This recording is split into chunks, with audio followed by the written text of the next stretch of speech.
Hello, I'm Graham Fitch and I'm welcoming you all to this practice clinic from a very sunny, sweltering southwest London, Wimbledon to be precise.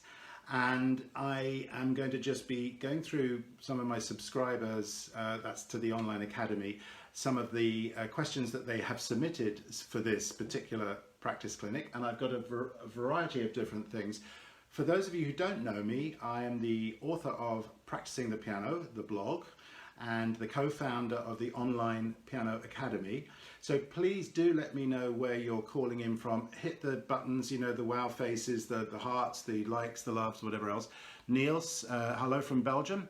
Very good. I'm not sure quite how many other people we've got on at the moment. But let me start with a question from Niels. I'm wondering if it's you, Niels. Anyway, whichever Niels it is, asks this question. I'm practicing the fast passage in Mozart's Turkish march. It goes easy hands separately, but when I put hands together, I can't play the two hands in sync.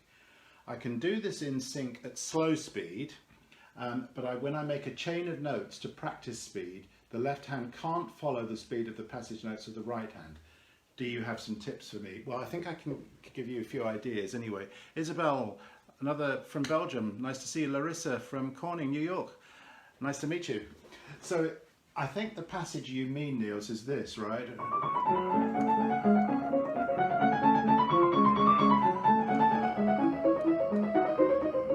That spot, and then it goes on. You've got a few bars that do that. Semiquavers 16th notes in the right, quavers or eighths in the left. Joe, hello. Now let's have a look at that. So you say you can play each hand separately at the speed that you want. So I'm just going to believe you on that. But what I'm going to do is just take a few seconds to look at what the left hand contributes to the story. It's so often the left hand, the hand that we don't actively listen to and that we don't actively practice. Yes, Neil says that's right. Phew. Okay. So if you look at the ingredients of the left hand, you've got, effectively, if you block it out, you've got harmony. And it's well worthwhile just hearing that as a progression of chords. There's an opening and a closing. So if you give that a little bit of colour, shape.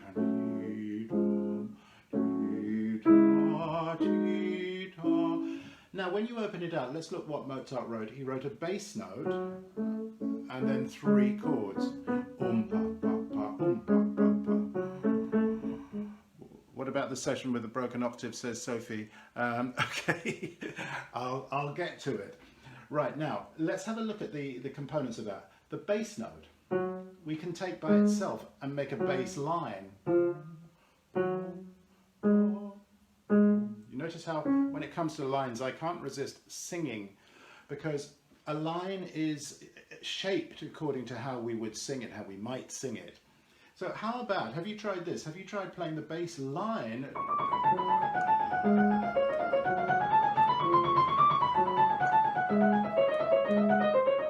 Against the right hand.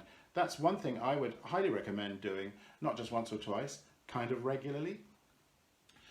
What you might then do is to attach to that what happens on the second beat of the left hand. So if we make a kind of simplified version of the left hand, so instead of playing pa pa pa, we simply play pa. What happens on the first beat and what happens on the second beat? Can we attach that to the right hand?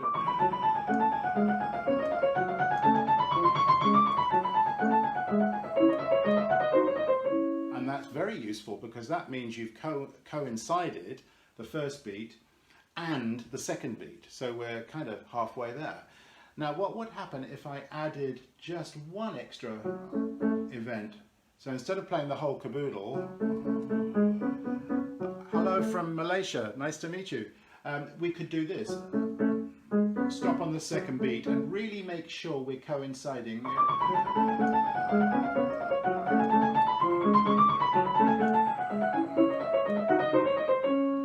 That's a little challenging. It's a very useful thing to do. Do you notice all of these things I'm doing at the speed? Slow practice, of course, is where we would start, but I think, Niels, you've told us that you can play it slowly together without difficulty. It's when you play fast that the left hand can't keep up with the right hand. Now I've got another idea for you which I think would help. and that is to regularly play left hand by itself with snippets of the right hand. So supposing we did the same process in reverse now. We're going to play the left hand complete, and we're going to add maybe, let me take the second beat to the first beat.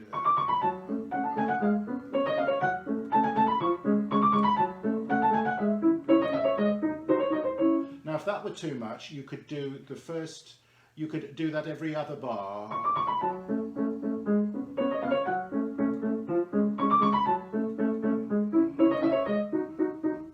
That's actually quite neat. And then fool around with that. I like to call this noodling. Janet, hello from Norwich. Nice to meet you, Janet. Okay, so how about I do the same job now from the first beat to the second.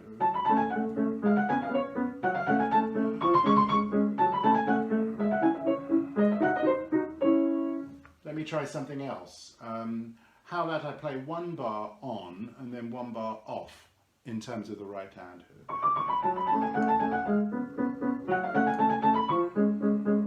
What I'm doing is effectively going on holiday in the bar, the off bar.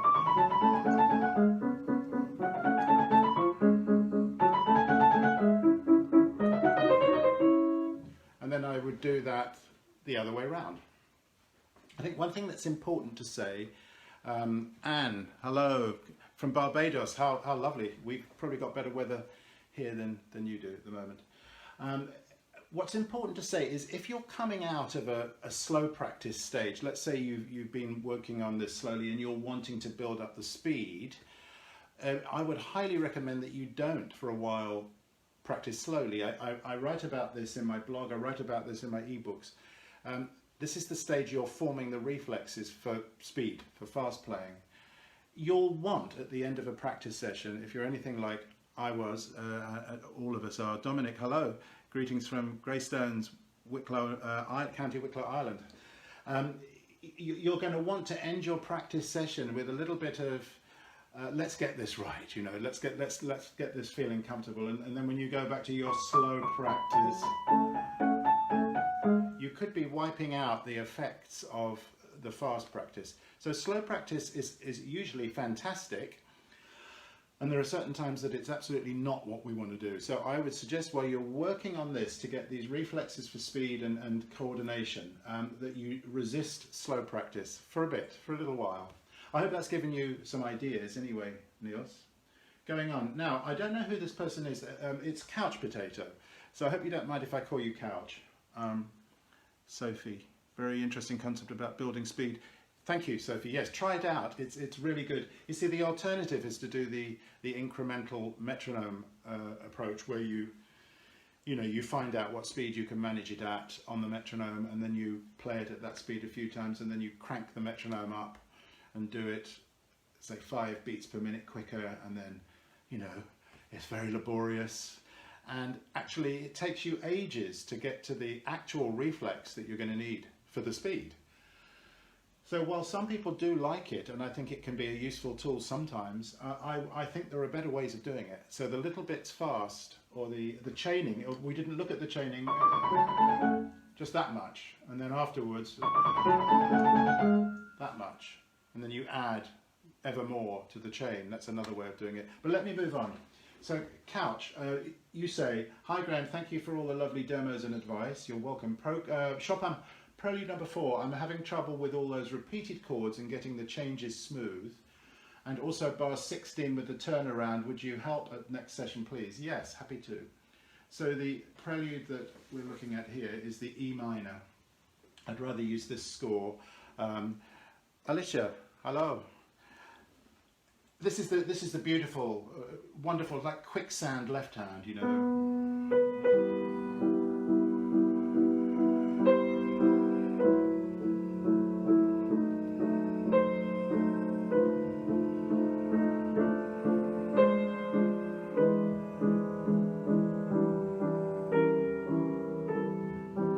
Wonderful, isn't it? Let's unpack it a little bit. It's one of the saddest things. Lachlan, hello, nice to see you. Hello from Nigeria. I can't read your first name, sorry. The screen's cut it off. Yeah, so if we look at this, is this the world's greatest tune?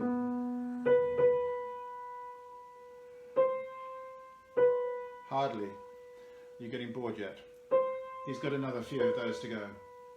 Okay. Right. Ah, it's moving a little bit. That he seems to get stuck there. Okay, so that's not where the interest is. So you can't really call this a melody. But now the thing is, what I'm suggesting here, by looking at the right hand first, is we often go straight down to the difficult hand. I'm going to show you that a little bit later. And we forget that the right hand has to be really thought about. How do I create the length on this dotted minim, this dotted half note, so that I can hear a short note there and then a long note? Well, it's an interesting fact of the piano that if I put the softer I play a note, the less we notice its decay. So the sharper I play a note, or the louder I play a note, the quicker we notice its decay. But you can hear it dropped off quite quickly there. Whereas if I play that note softly, it seems to hang around longer. So what I suggest is playing the quarter notes, the crotchets, with just a little more, perversely, than the long notes. So I'm aware of the decay of that, whereas I'm not aware of the decay of that. If you experiment with that, it gives you a very satisfying end musical result. Now, let's have a little look at the left hand. We've got a series of throbbing chords which move, when I say like quicksand, I've never been in quicksand and I hope I don't ever, but apparently you go down little by little by little by little.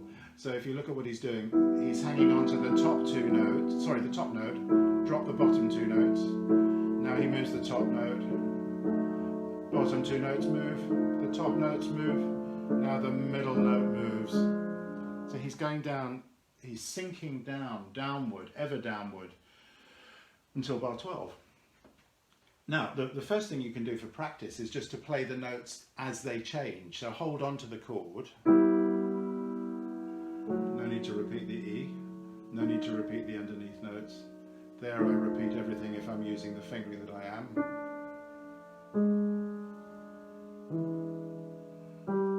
You see what I'm doing there? That's fantastic practice. You can do that against the right hand. Now, one thing I'm going to recommend to you is a very disciplined way of practicing that I'm going to apply to the next question as well, which is this. Using the fingering that you're going to use in performance. Hi Serena from Singapore, lovely place. I went there once, played there and taught at the conservatory there, had a wonderful time. So what we do is we play only the thumb. I'm starting off by playing, and just to save your ears hearing 8 of these, I'm just going to play 4 of the E minor chords. My underneath fingers are shadowing the keys that they're going to need to play, so the fingers are absolutely on their keys. Hi Veronique. Okay, so now I move my under fingers down to the F sharp and A. My upper finger moves.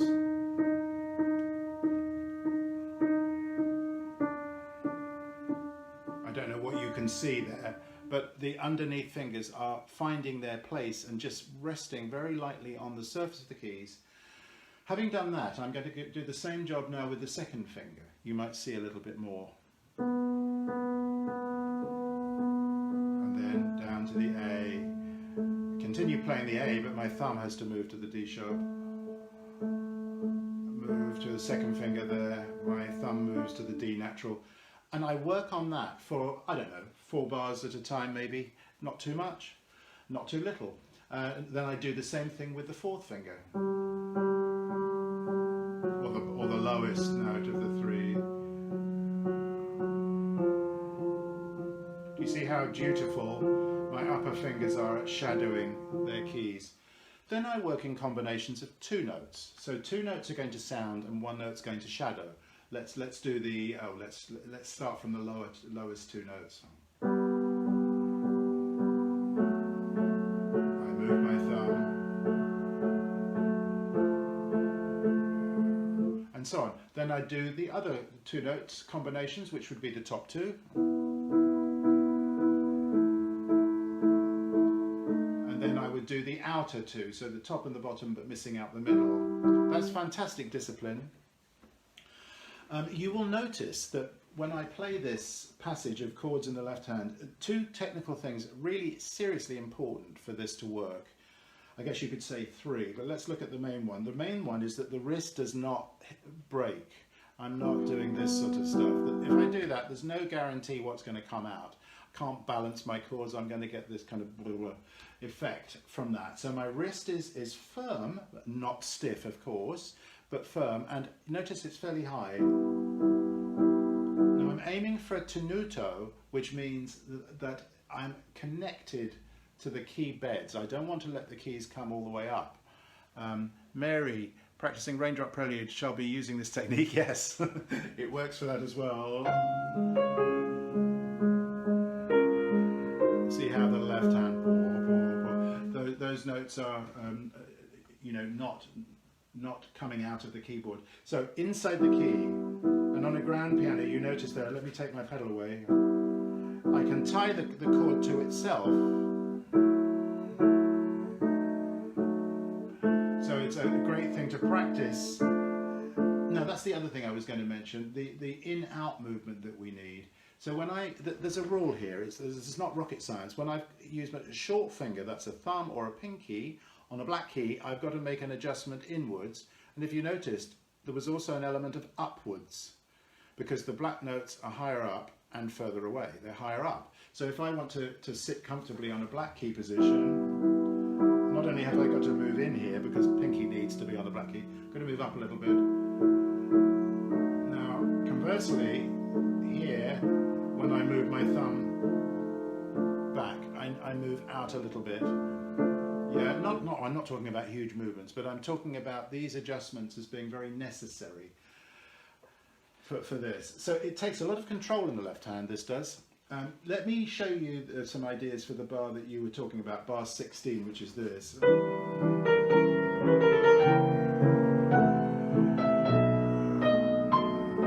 So the bar with the turn. Well, let's first of all organise the turn. If you make that 4 notes, 4, 6, what is it?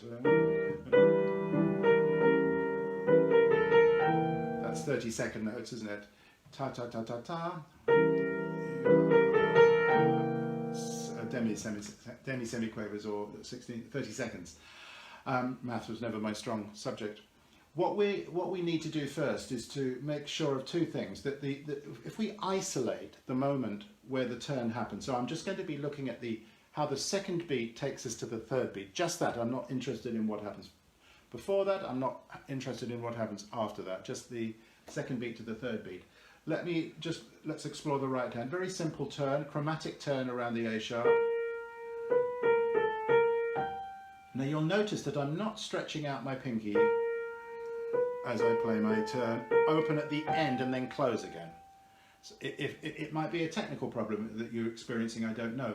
But what you'd want to do is do you notice how I've organised my right hand here? Closed hand, open and move. Move behind the finger that you're holding and close the hand again. We don't want any of this stretchy outy stuff. Diana, hello Graham, good to see you again. I look forward to these sessions and I always learn something new. Thank you, Diana. I think that's what I'm aiming for, to help people with the practice. So we also need to organise the left hand. If we look at the chord shape here, I've got the fingering I use, and this is just I use. You might not be using this fingering. 1, 2, 4 to 1, 3, 5. I would want, if possible, to find any point of connection between that position and that position. Now I discover if I lift up my thumb and my fourth finger and hinge over on my second finger, I can make a legato connection. I'm not saying I'm going to end up doing this, but it's very helpful for practice. There's another connection I can make if I prefer.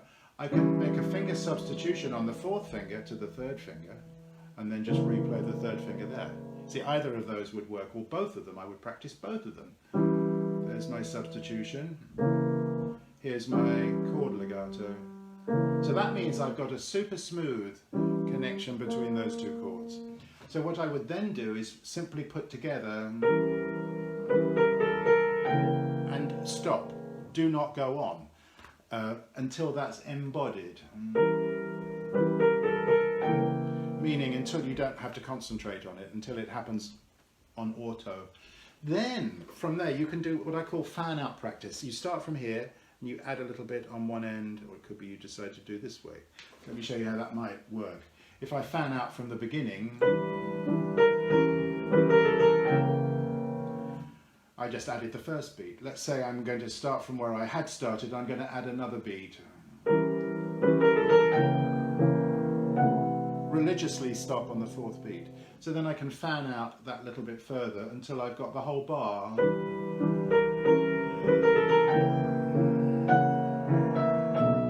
Stop. Do you see what we're doing?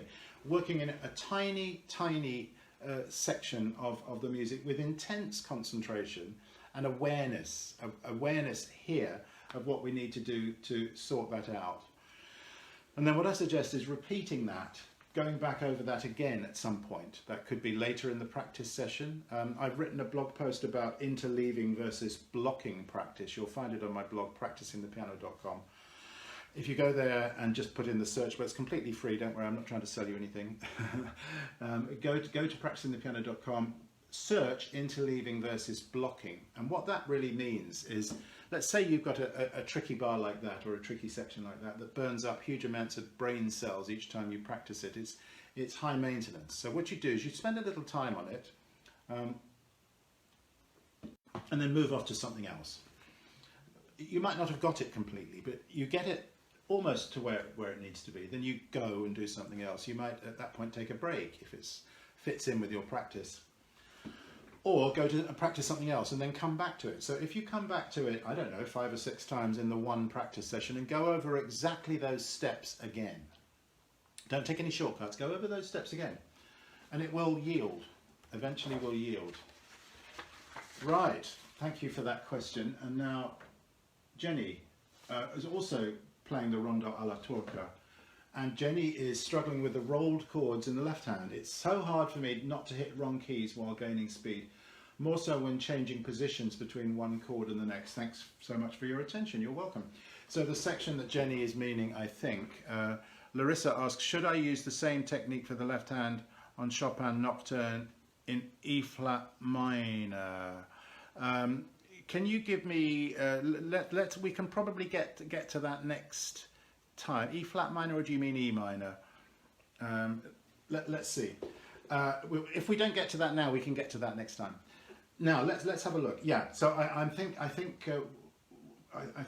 what Jenny means is this section.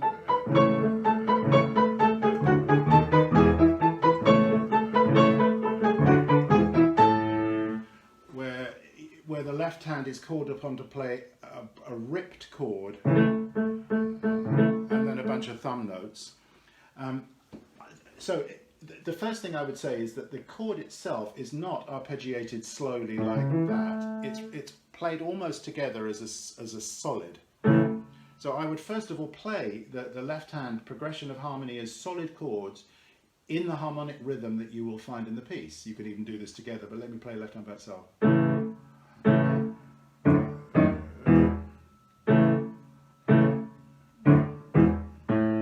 Until you can do that, you're not very easily going to be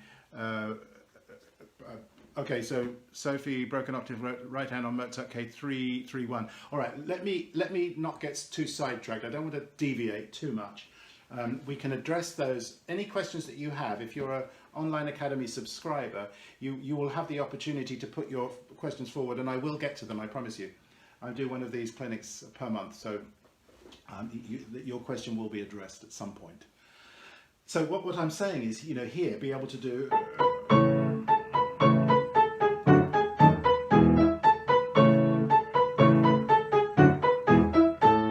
And if you notice how I'm managing the left hand, I feel like I'm using my fingertips to pull up on the chords. So there's no downward, sort of compression downwards, collapsing downwards. There's a release, so I come up and out. And I can still come up and out and hold on to the chord, by the way, if I wanted to. I don't here, but I want to do it short, short, short. So a combination of using the tips of the fingers and thrusting up. Right, now, let's say that you've done that, and when you come to do the broken chord,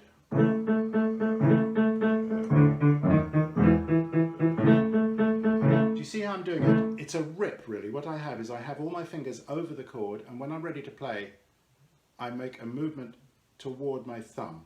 So, but I'm covering the whole chord. So it would be a very good plan to practice the whole chord as a solid, left hand by itself and together with the right hand. Now let's say you have, you're struggling to get from, as I just did then, to that. That's quite a big jump.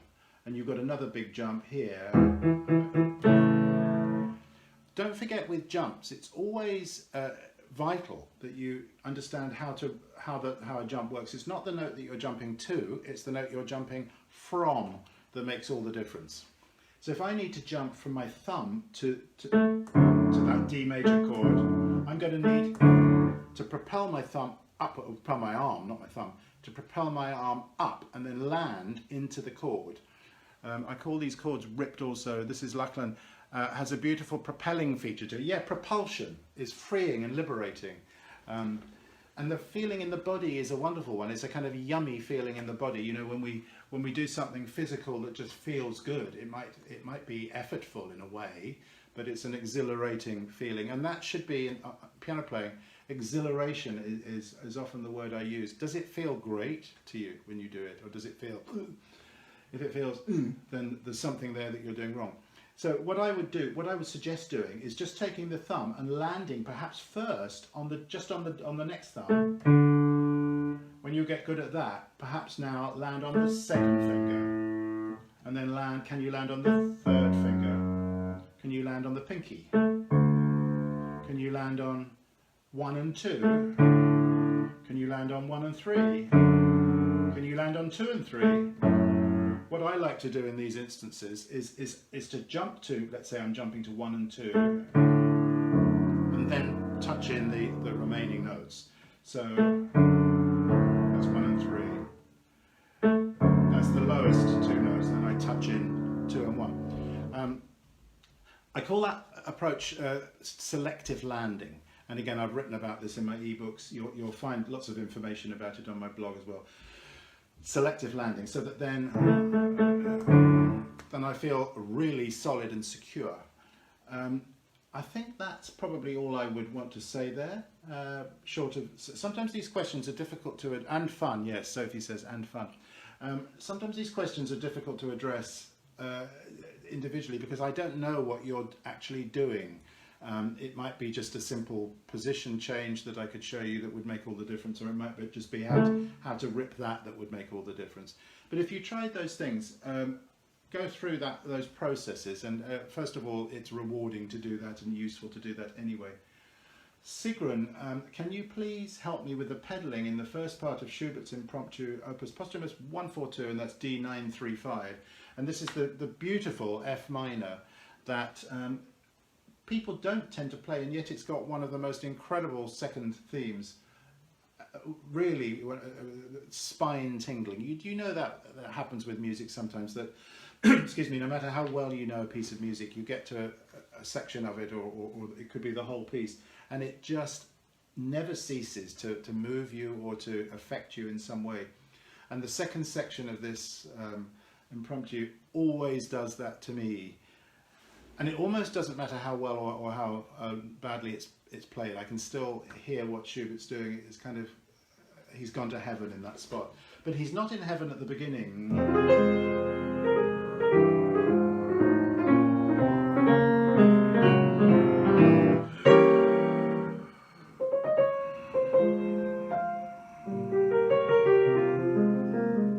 That's so sad, isn't it? It's kind of angst and sadness. See, this, I'll get to the pedaling thing in a minute, but I'm now looking at bar 4. This is one of the cases where I really think when people practice with the metronome, they're ruining the music, because 1, 2, 3, 4, 1. If I did that in time, I've completely ignored an expressive feature that I would say is mandatory in any performance. You must take longer on this effect. So that moment takes much more time than a metronome could ever allow it. So if you imagine that you're sitting there with your metronome and you're aware that, you know, oh my goodness, I'm really late on my 4th beat, there must be something terribly wrong with my sense of rhythm, I must practice much more with the metronome. So you end up ironing it all out. See, that is wrong musically. Could never be. Similarly, there's a feeling at the beginning of wanting to move forward, isn't there, here?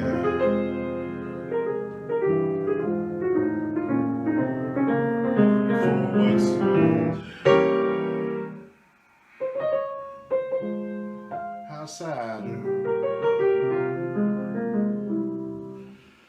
And I would also hold it longer than the literal eighth note that he marks. So if you think of throwing something up into the air, something, you know, I don't know what, like a ball, and you catch it, there's a moment when it's due to land. You can't catch it before it's due to land.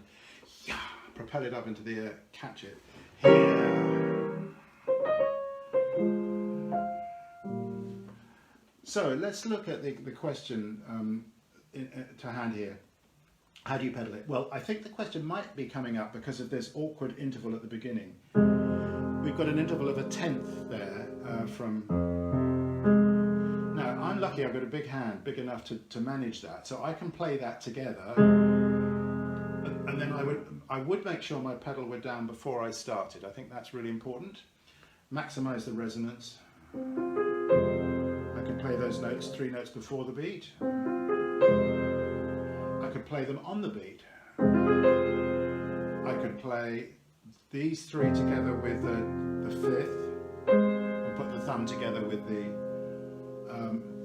the A flat. Sorry, with the C on the top there. And any of those would work, and there's no one right answer. You know, a lot of people think with this ornamentation malarkey that you know, there's one gospel truth to it and then no other. If you do it any other way, you failed. It's not the case. So often the way of realizing these ornaments it can vary from performer to performer. Just do a bit of research. If you're worried that you can't hear, you know, let's say you're listening to a recording of something on YouTube and you're thinking, well, I can't really hear what they're doing. Go to the little cog settings button there. Click on the settings button and you'll be able to see playback speed. So if you click on that thing, you can go to either half speed, quarter speed, 3/4 speed, yeah, just those. And if you would slow it down to, let's say, 1/4 of the speed, you wouldn't get anything of the sound of the pianist, but you would get exactly what they're doing. You'd hear the sequence of events. So you might hear this. I even heard this. I was researching this for myself just out of curiosity. Everybody did it differently. And I shifted it this way. This is about how it sounds at quarter speed. It's very weird. And I think Uchida did it. She did that first. I could be wrong, don't quote me. But, you know, there wasn't a consensus. Now, okay, if you can manage to hold on to the 10th there, the pedaling for me would be this. Pedal down before you start. I'll do it slowly for you. Now, you'd need to change there on the second, no, it's the third beat, isn't it? Why? Well, I think it's because of the forte piano at the beginning. My ear, you know, in order to get to the piano after the forte, you'd clear it there, change, change, change, change. Then you'd change every quarter, every crotchet. When you get to this bar here,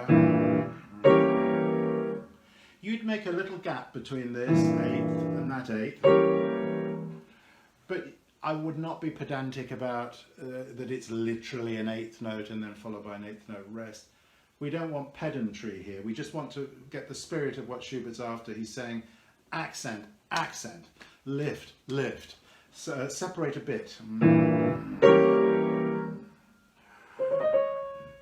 Now here, I would pedal up, down, up with the rest. But then again, I would not want to be pedantic about the release of the quarter rest, the crotchet rest in the left hand.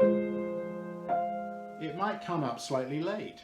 You might want to just cover the beginning of the second beat with a little bit of that harmony, you know. It's like an aroma, it's like a perfume. The perfume doesn't stop when the person walks out the room. It wafts in the air.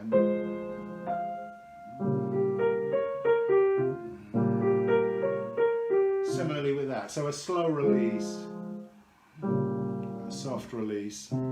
Now, if you've got small hands and you can't manage the 10th,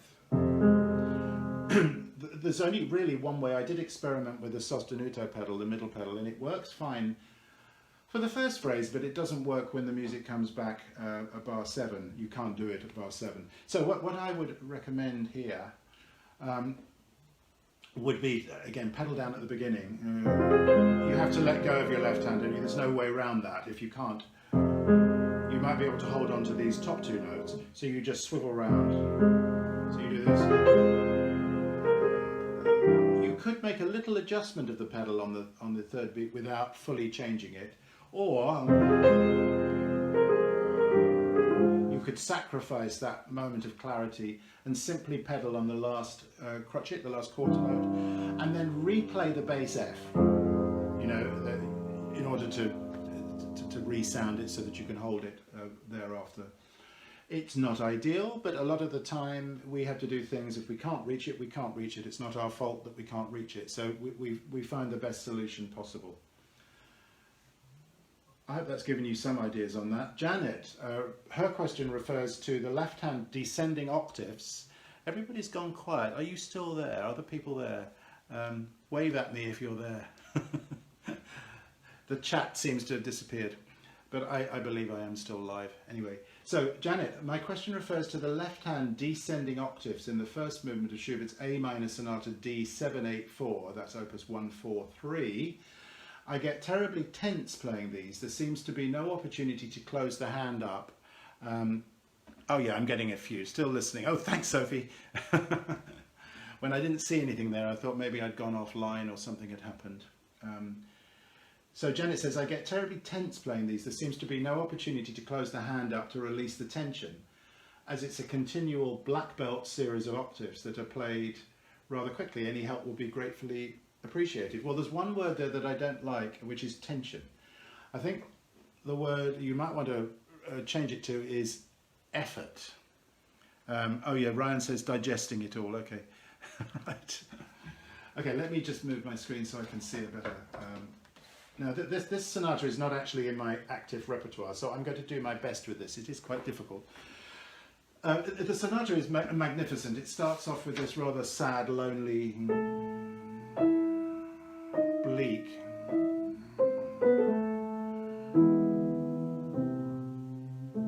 So much of Schubert's music is lonely, desolate, bare. So Sigrun says, thank you. I managed between patients to listen at the right moment. Good. Well, we are recording this and it will be on YouTube. So anybody who's watching it now will be able to watch it not only on the Practicing the Piano Facebook page, but also on YouTube later. And how lovely to see you. Hi. I'm seeing all sorts of old friends pop up on the feed here. It's lovely to see you. So the section that Janet's referring to is at the beginning, well, toward the beginning of the development section, with this orchestral flavoured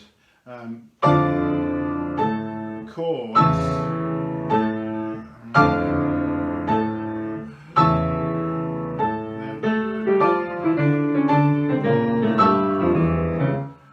I told you it wasn't in my repertoire. I'll get better at it as we go along.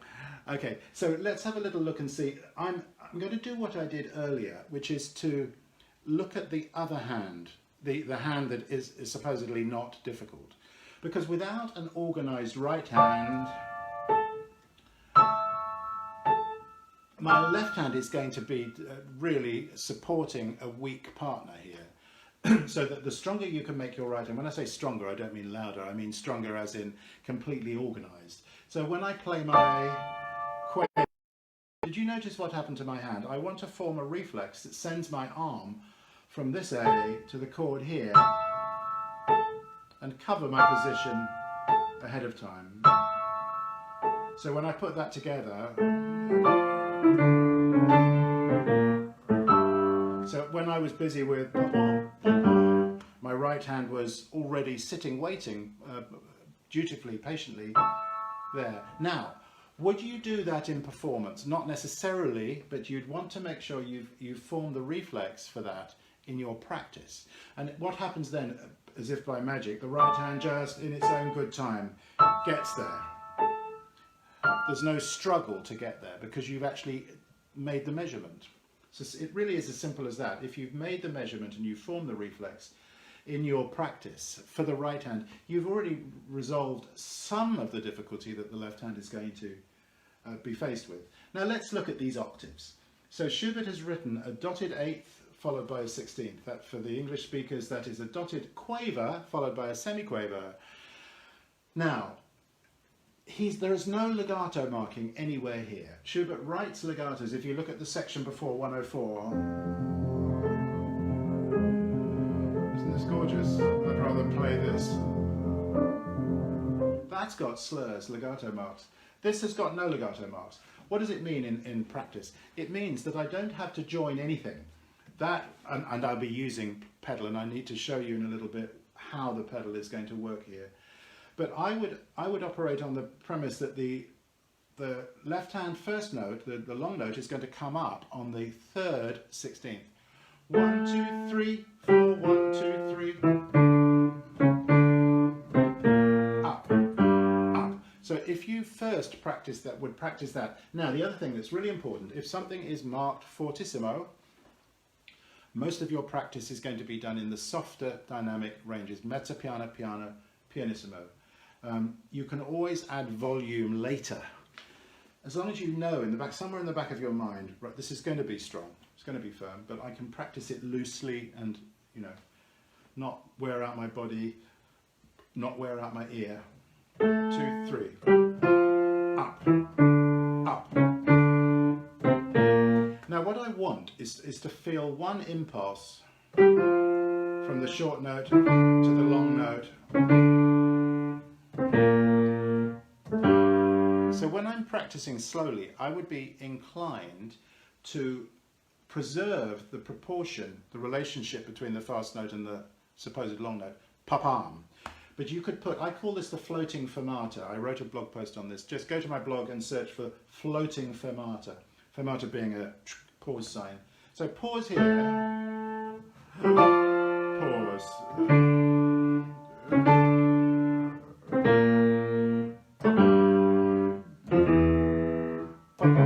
And I need to take the octaves from high. I need to, in order to bounce, if you think about it, if you need to throw something, a ball, I'm not going to start from where the ball is here and then throw it forwards like that. I'm going to need to come back somewhat. I move my arm backwards. And again, if you think of the analogy of throwing a ball, I don't stop when I've released the ball. There's a follow through.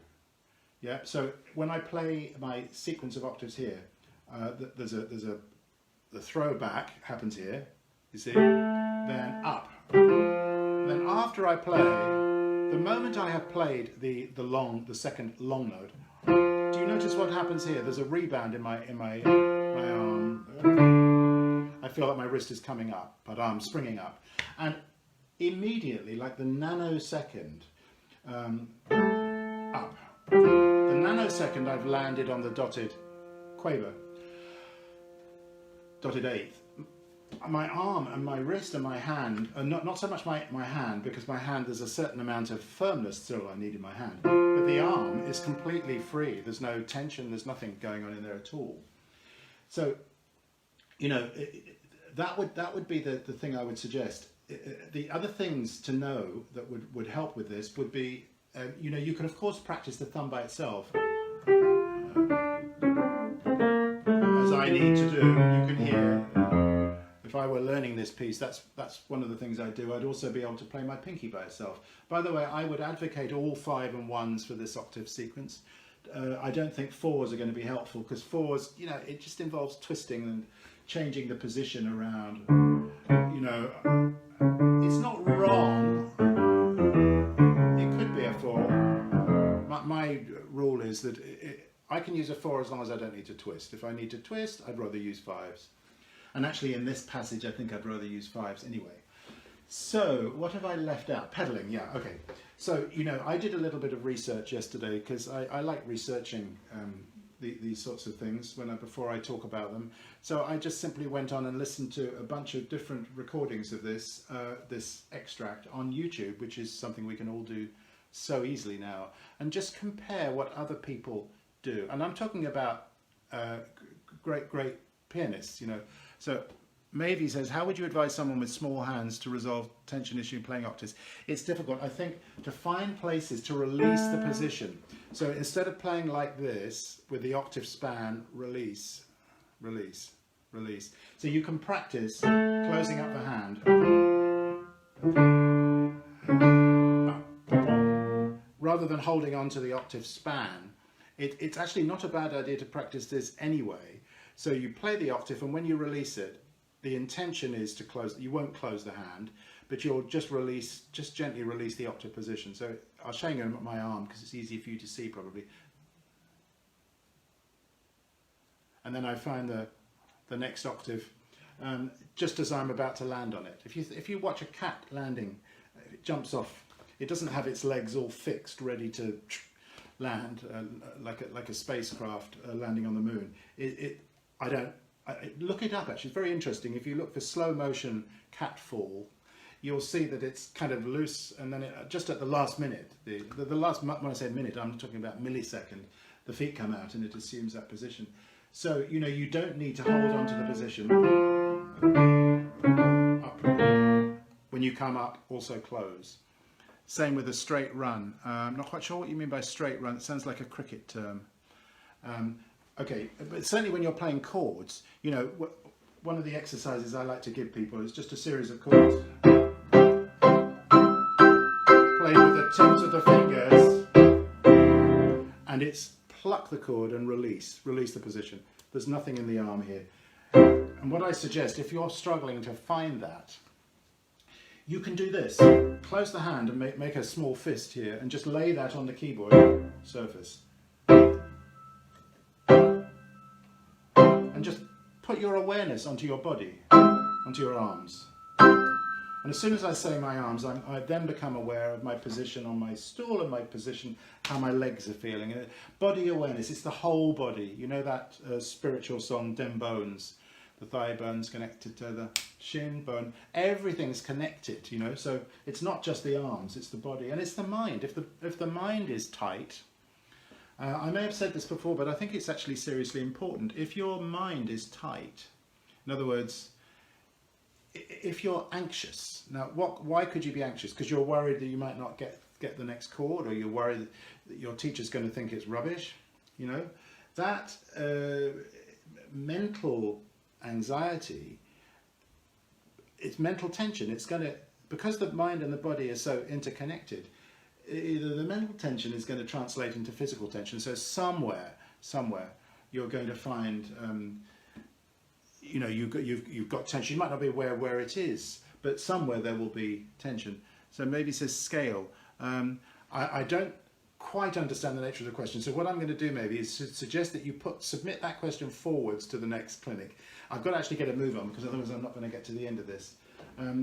So yeah, I was going to talk about pedaling quickly, yes. I heard a recording of Maria João Pires, which was fantastic. And actually she took some of the notes with the right hand. I don't know where it was.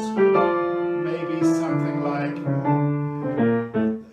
she redistributed a little bit. Check it out, Janet. You might get a bit of inspiration. She did incredibly generous pedals. So, and the reason I know about her pedaling is because at one point during this passage, and I could hear it anyway, but when I could see it, the camera panned so you could see the dampers actually doing the job.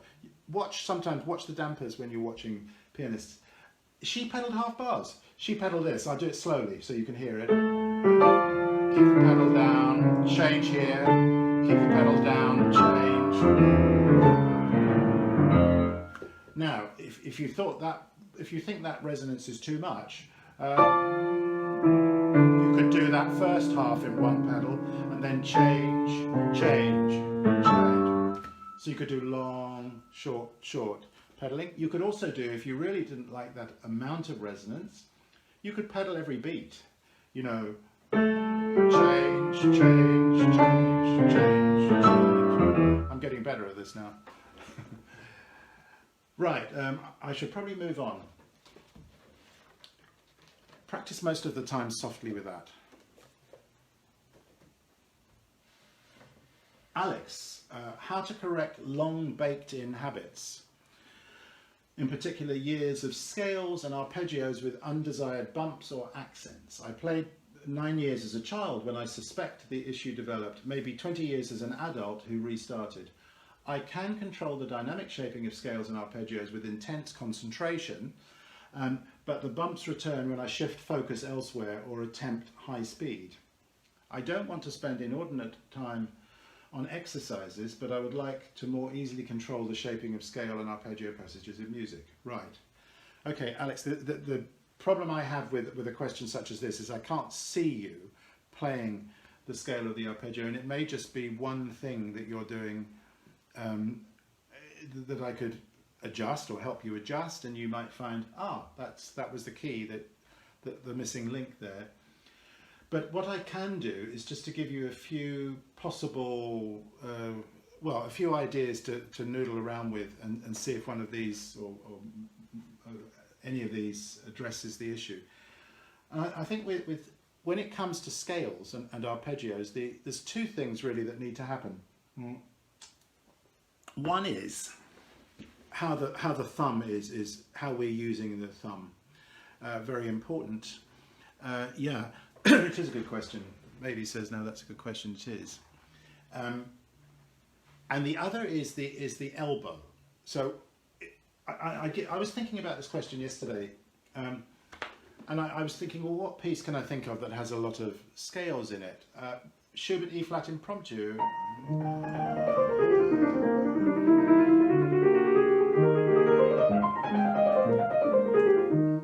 So, you may not be doing anything like this, Alex, but let's say that you're starting off in a nice, comfortable position for these first few notes, and then you're aware, okay, I need to put my third finger over my thumb.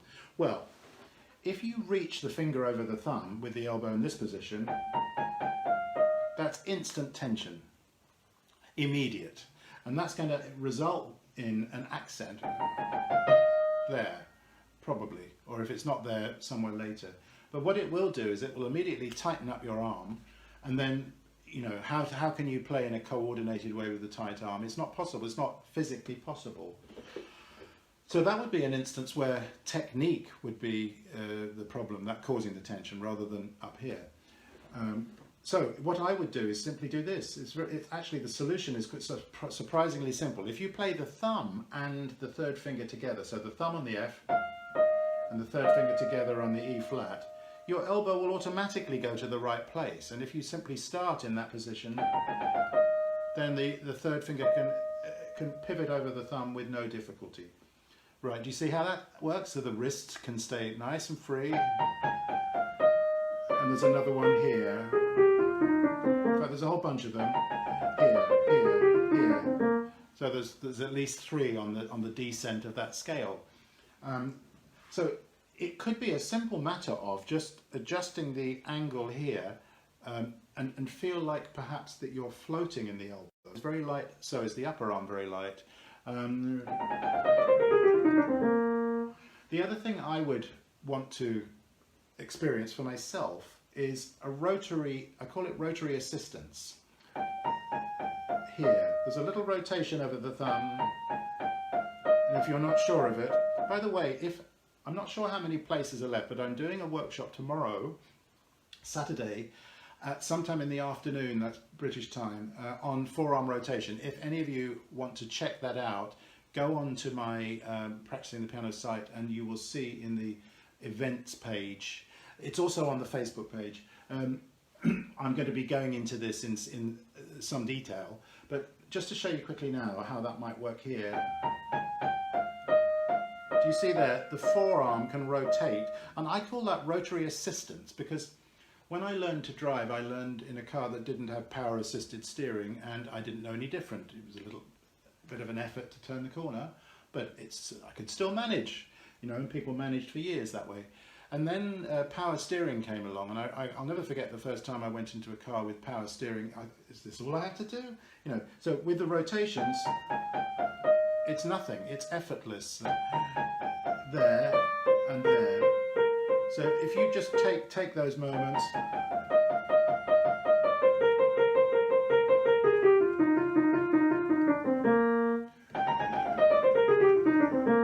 there, allowing the rotation, it's like oiling a squeaky hinge or something that's got stuck. It just immediately loosens and lubricates and liberates. So that's one thing that you might be finding. The other thing is the kind of touch that you're using. So there, I want to develop a leggero touch, which means active fingertips. Super close to the keyboard.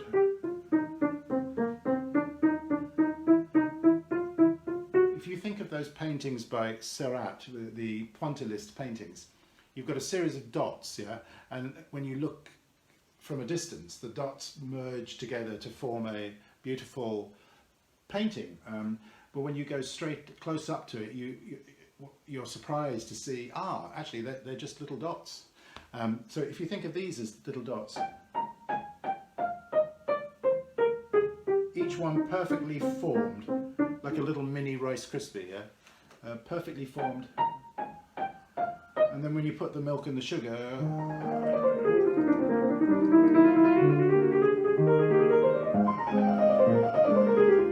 the milk being the pedal, I think there, you're effectively articulating that with a very light arm and just activity in the tip of the finger. There's another thing, I was thinking about this further. If you take the Mozart C major, the scale in the Mozart C major sonata,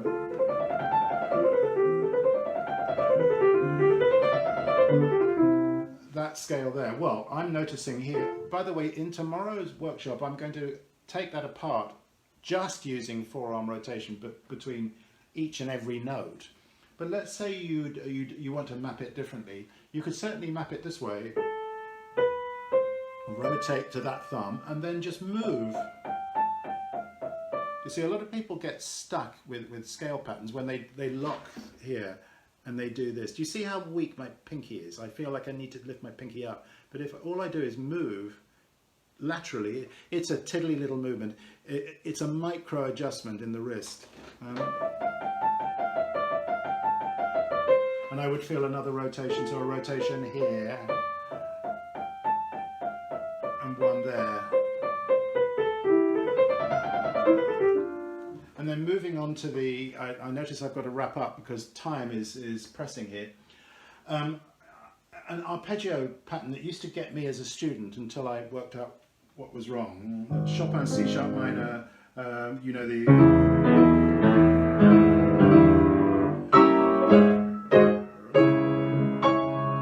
Polonaise, C sharp minor Polonaise, Opus 26. The second,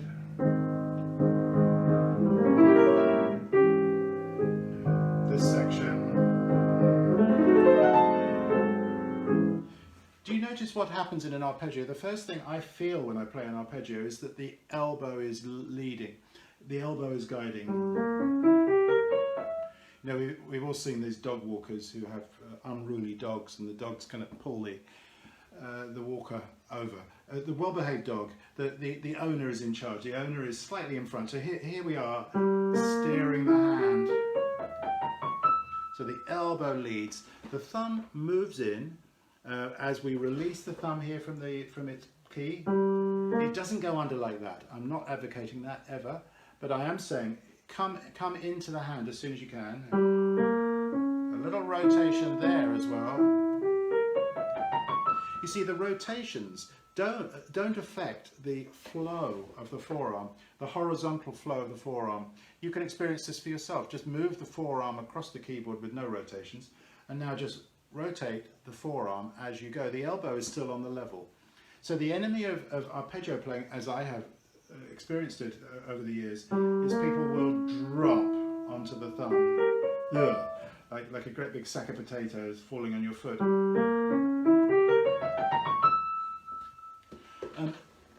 Those are just some ideas, Alex. I hope that's given you something to think about. I'm way past my sell-by date here. I think I need to stop. It was lovely that you could all join me. Thank you for your attention. Thank you for your questions. And I will be here again at some point soon for the next practice clinic. So if you do have any questions and you're a subscriber to the Online Academy, send them in the usual way and I will address them. Look forward to seeing you soon. Have a great weekend. Thank you.